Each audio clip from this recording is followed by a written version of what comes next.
He hadn't bowed to anyone in 3 years. Then, a single cup of tea broke him. Let me tell you this story. It's about a young student named Vivan who was studying at a pretty famous university. Now, Vivan was, without a doubt, brilliant. I mean, for 3 years in a row, he topped every single exam. Nobody even came close. But all that brilliance came with a whole lot of arrogance. He'd argue with his professors, he'd dismiss his classmates. He walked around with this air about him, like he already knew everything there was to know.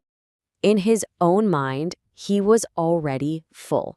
He honestly believed he had nothing left to learn. And to him, bowing to a teacher, well, that was just a sign of weakness. One afternoon, the oldest professor in the whole university, a very gentle, soft-spoken man named Dr. Rao, he invited Vivan for tea. Vivan, of course, accepted. He walked into that quiet office fully expecting to be told, once again, just how exceptional he was. But Dr. Rao didn't really say much. He just smiled, placed a small cup in front of Vivan, and began to pour some warm, fragrant tea. He poured until the tea reached the very brim of the cup. And then, he just kept pouring.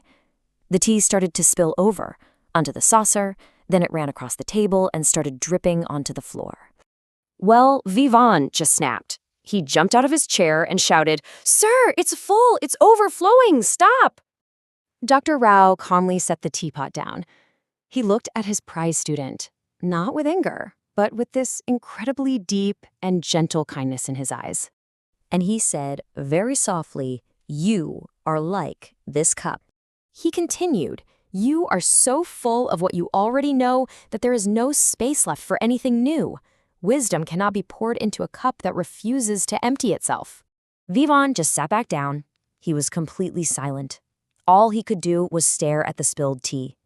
He wanted to argue, to say something smart back, but he couldn't, because he knew, in that quiet moment, that the old professor was right. As he left the room, he stopped. He turned back, and for the first time in 3 long years, he bowed deeply to his teacher. It was such a small gesture, but it was the most important lesson he had ever learned. This is the true meaning of Vinaya. It's this simple truth that the wisest people among us aren't the loudest. They're the ones who are humble enough to know that they can always, always learn more. So let me ask you, has someone in your life ever taught you the wisdom of an empty cup? Please, share your story with us in the comments below.